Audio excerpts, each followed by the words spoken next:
ഇതൊരു പുതിയ കാര്യമൊന്നുമല്ല. അതായത് ജയിക്കുമെന്ന് ഉറപ്പുണ്ടായിരുന്ന ഒരു മത്സരം അവസാനം കൊണ്ട് കല ഉടയ്ക്കുന്ന പരിപാടി. അപ്പോൾ ഇന്നലെ നടന്നത് അത് തന്നെയാണ്.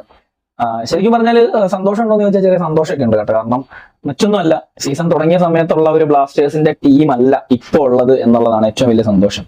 കാരണം ആഷ്ലിൻ വെസ്റ്റ്വുഡ് എന്ന മാനേജർ കാര്യമായ മാറ്റങ്ങൾ ടീമിൽ വരുത്തിയിട്ടുണ്ട്. ആള് പണിയെടുക്കുന്നുണ്ട്. ആള് ടീമിനെ ഒരുപാട് ഫാർ ബെറ്റർ ആക്കിയിട്ടുണ്ട് എന്നുള്ളതാണ് എന്റെ അഭിപ്രായം. കാരണം നമ്മൾ സ്റ്റാറയുടെ കാലത്താണെങ്കിലും അതേപോലെ കേരളയുടെ കാലത്താണെങ്കിലും ഒക്കെ ഈ സെറ്റ് പീസ് എന്നൊക്കെ പറഞ്ഞിട്ടുള്ള സാധനങ്ങൾ നമ്മൾ മറന്നിരിക്കുകയായിരുന്നു. ഇന്നലെ പക്ഷെ കുറെ സെറ്റ് പീസ് പ്ലാനുകളും കാര്യങ്ങളും ഒക്കെ കണ്ടു. അതൊക്കെ അവർ ഗ്രൗണ്ടിൽ ചെയ്യുന്നുണ്ടായിരുന്നു.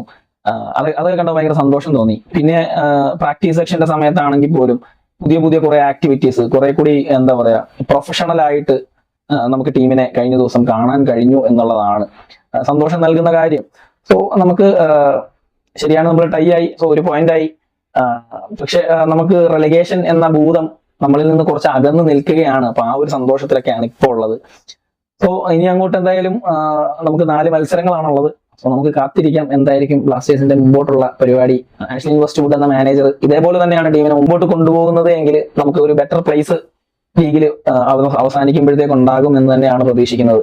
Thank you.